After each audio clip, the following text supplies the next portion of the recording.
반갑습니다. 추석 명절은 잘 보내셨는지요? 오늘 이렇게 온라인상으로 교육을 하게 되었습니다. 또 오늘 에스라 230호 말씀인데 오늘 영상을 통하여 또 각 구역에 또 하나님의 은혜가 함께 하시기를 바랍니다. 오늘 말씀은 에스라 강단 230호 토기장이라는 주제의 글입니다. 우리 교재를 보시면서 함께 말씀을 나누겠습니다. 우리 일면 첫 번째 페이지입니다. 읽으면서 나누겠습니다. 성경 역사에 있어서 예수님 다음으로 가장 위대한 인물은 바울입니다. 바울이 되기 전 사울은 기독교 입장에서 볼 때 전혀 아닌 사람이었습니다.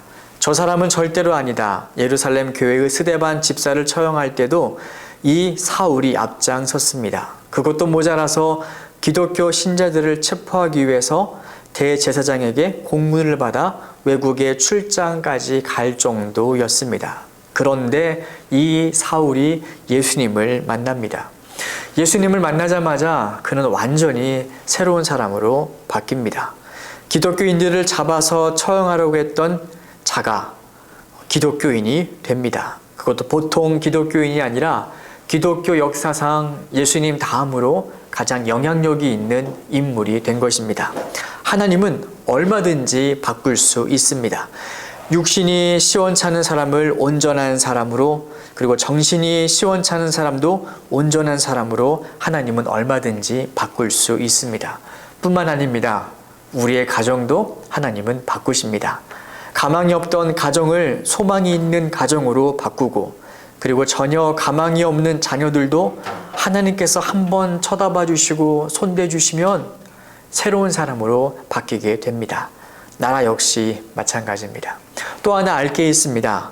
하나님께서 한번 결정하시면 어떤 장애가 있고 어떤 사람들이 나서서 무슨 소리를 해도 하나님의 결정하신 것은 반드시 이루어야 마신다는 사실입니다. 오늘 본문을 통해서 한번 확인해 보겠습니다. 1페이지 우리 오른쪽 제일 아래 단락입니다. 예루살렘 성은 바벨론의 침략 때 완전히 무너졌습니다. 느헤미야를 중심으로 해서 예루살렘 성을 재건했는데 드디어 완성을 합니다. 이 예루살렘 성벽을 재건했는데 정말 문제가 많고 또 방해가 많았습니다. 시작할 때도 문제가 있었고, 건축하는 중간에도 방해가 있었고, 마치고 난 다음에도 방해가 있었고요. 그리고 또 하나 적이 내부에도 있었고 또 적이 외부에도 있었습니다. 이렇게 사방의 적이고 매 순간순간이 위험한 위기였는데 느헤미야는 그 성벽을 단 52일 만에 성벽을 완성하게 되지요. 여러분, 이 페이지 오른쪽 위에서 첫 번째 단락입니다. 이제 여러분이 생각할 것은, 여러분도 인생 살면서 이런 일이 얼마든지 있는데 그 많은 장애에도 불구하고 그 큰 일을 어떻게 그 단시일 내에 이룰 수 있었는가 하는 것입니다. 어떻게 이루었을까요? 우선 답부터 보겠습니다. 그것은 예루살렘 성 재건 공사가 하나님의 뜻이었고, 하나님께서 이것은 내가 하신다고 결정하신 일이었기 때문입니다. 가장 중요한 것이죠. 느헤미야가 그것을 이룰 수 있었던 까닭은 하나님의 뜻이 거기에 있었다. 반대로 하나님의 뜻이 아니라면, 이것은 내가 하지 않겠다고 하나님께서 결정하시면 아무리 좋은 여건이고 아무리 좋은 환경에서 진행을 해도 그것이 이루어지지 않습니다. 그리고 막판에 꼭 잘못되게 되어 있죠. 3페이지로 넘어가겠습니다. 3페이지 첫째 단락입니다. 여러분 확인하십시오. 하나님의 뜻이면, 하나님께서 한번 결정하셨으면 아무리 큰 어려움이 있어도 아무리 방해가 많아도 반드시 이루어집니다. 그 아래에는 이제 이세벨의 예입니다. 이세벨은 가장 악한 우상을 섬기는 그러한 여왕이었었죠. 근데 이 선지자가, 아방 시대 선지자가 이세벨에 대해서 이렇게 예언을 합니다.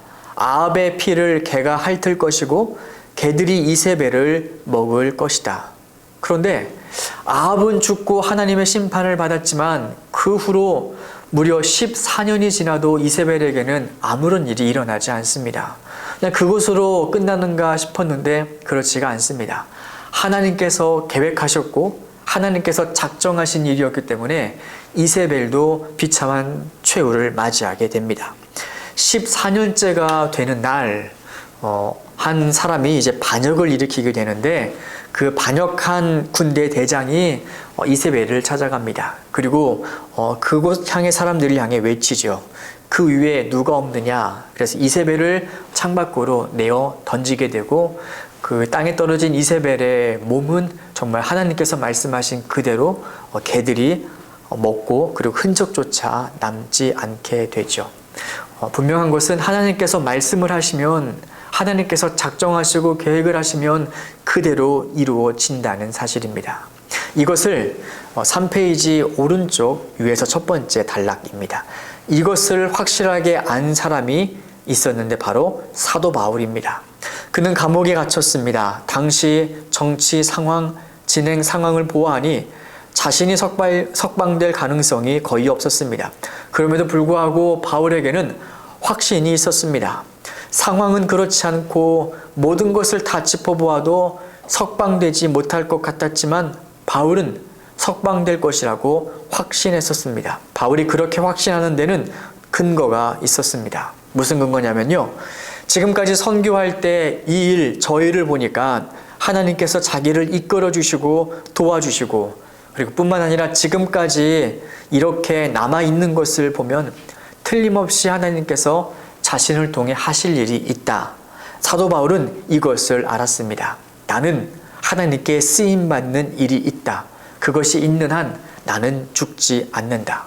그리고 결국 이 바울의 확신처럼 하나님은 이 바울을 석방시켜 주십니다. 우리가 일을 할 때 알아야 될 중요한 것이 있습니다. 이 일을 하면 될까 혹은 하지 말아야 할까 이것이 궁금하다면 무엇보다 짚어봐야 될 것은 이 일에 하나님의 계획과 뜻이 있는가입니다. 이것이 하나님 보시기에 기뻐할 만한 일인가? 이것이 하나님의 이름에 유익이 되는가? 이것을 먼저 짚어보는 것입니다. 그리고 하나님께서 기뻐하신다, 하나님께 유익이 된다 싶으면 그리고 정직하게 나의 사심이 없고 나의 어떠한 계산적인 것이 없다면 그것은 하나님께서 기뻐하시는 뜻이고 그리고 반드시 그 일은 하나님께서 우리를 위하여 함께 이루어 가십니다. 조심할 것이 있죠. 정직하게 짚어야 되는 것입니다. 정말로 하나님을 위한 것인가? 아니면 나의 탐욕과 유익을 포장한 하나님의 뜻인가? 우리의 마음을 하나님께 내어놓아도 부끄럽지 않을 때 하나님께서 반드시 이루신다는 것입니다. 또 반대도 있습니다. 만약에 정직하게 짚어서 나의 욕심이 있고 하나님의 뜻이 아니지만 그럼에도 우리가 포기하지 않고 밀어붙이는 것은 결국 잘못될 가능성이 있습니다. 하나님께서 기뻐하지 아니하시는 일이라면 얼른 포기하십시오. 하나님의 뜻이라면 아무리 힘쓰고 애쓰고 죽을 고생 다해도 절대 이루어지지 않기 때문에 헛고생입니다. 마지막 4페이지 뒷면 왼쪽 아래 단락인데요. 그 부분만 잠깐 보고 마치겠습니다. 다시 한번 확인하십시다. 혹시 지금 그리고 또 앞으로 꼭 이룰 것이 있다면 그것을 아예 하나님의 뜻에 맞추는 겁니다.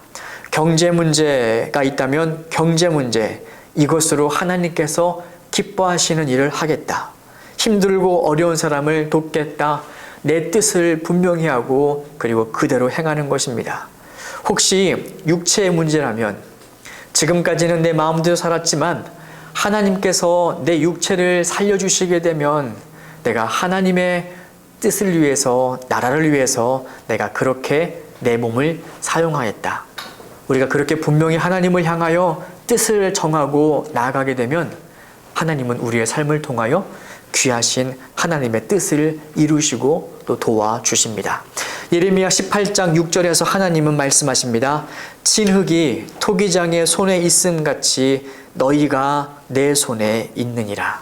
네, 하나님의 절대 주권, 우리의 삶 가운데 기뻐하시는 하나님의 절대 주권이 있으면 좋겠습니다. 이 말씀을 가지고 우리 구역원들과 함께 나눌 때 다시 한번 우리의 뜻을 분명히 하고 또 하나님께 소망과 확신을 둘 수 있는 그러한 아름다운 은혜로운 구역 모임이 되었으면 좋겠습니다. 제가 기도하고 마치겠습니다. 하나님은 토기장이이십니다. 하나님께서 계획하신 뜻은 분명히 이루십니다. 우리가 할 것은 주님 앞에 바른 뜻을 세우는 것이고 주님 앞에 정직히 서는 것입니다. 그 마음에 부끄럽지 않고 하나님이 함께 하실 때 하나님은 반드시 주님의 뜻을 우리의 육체 가운데, 우리의 가정 가운데, 우리의 자녀들 가운데 이루심을 우리가 확신하게 하여 주시옵소서. 감사드리며 귀하신 예수님의 이름으로 기도드립니다. 아멘.